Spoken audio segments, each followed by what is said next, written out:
سلام، خوش اومدید. امروز با هم 10 تا از معروفترین و جذابترین جنگل‌های جهان رو بررسی میکنیم. جنگل‌ها نه تنها زیبایی طبیعی دارند، بلکه اکوسیستم زمین رو هم حفظ میکنند، اکسیژن تولید میکنند و میلیون‌ها گونه جانوری و گیاهی رو در خود جای دادند.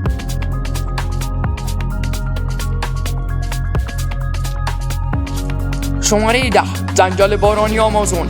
آمازون بزرگترین جنگل بارانی جهان است و میلیون‌ها گونه جانوری و گیاهی را در خود جای داده.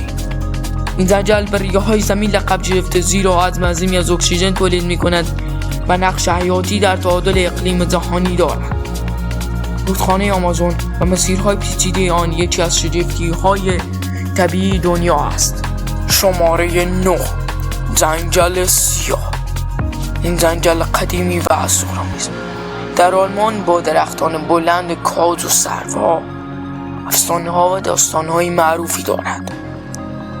مسیرهای پیاده‌روی، روستاهای کوسش در دل جنگل باعث ترس و لرزه در دل روستایان شده و همین موضوع باعث جذب گردشگر در سالهای اخیر شده. شماره 8: جنگل بامبو آراشیاما. در ژاپن جنگل بامبو آراشیاما با مسیرهای پیچ در پیچ و نور خورشیدی که از میان برگ‌ها عبور می‌کند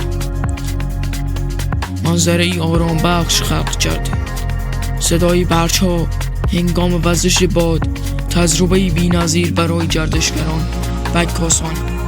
شماره 7: جنگل تونگا مالزی و اندونزی.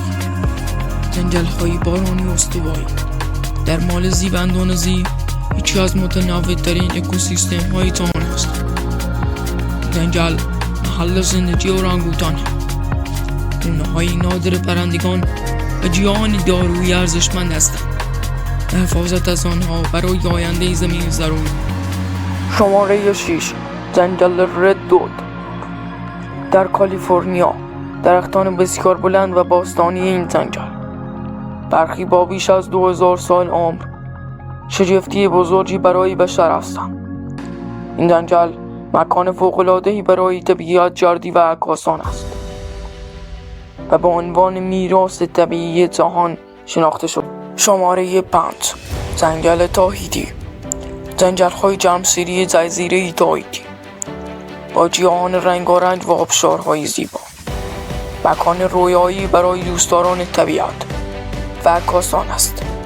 رودخانه‌های کوچک و مه صبحگاهی زیبایی این جنگل را دو چندان می‌کند. شماره 4: جنگل دانام. در تایلند جنگل‌های دانام با درختان متراکم و حیات وحش غنی از جمله فیل‌های وحشی و گونه‌های نادر پرندگان یکی از غنی‌ترین اکوسیستم‌های آسیای جنوب شرقی است. این جنگل برای محققان و دوستداران طبیعت یک جنگینه واقعی است. و اما 3 رتبه برتر: جنگل کانادا. جنگل‌های وسیع و دسته‌خورده کانادا با درختان مخروطی بلند محل زندگی گرگ‌ها و گونه‌های دیگر حیوانی است. جنگل برای کمپینگ و کوهنوردی عالی است.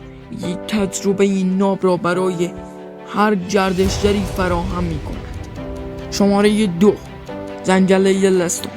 جنگل‌های اطراف پارک ملی یلستون در آمریکا با چشمه‌های آب گرم و حیات وحش متنوع یکی از منحصر به فردترین جنگل‌های جهان است.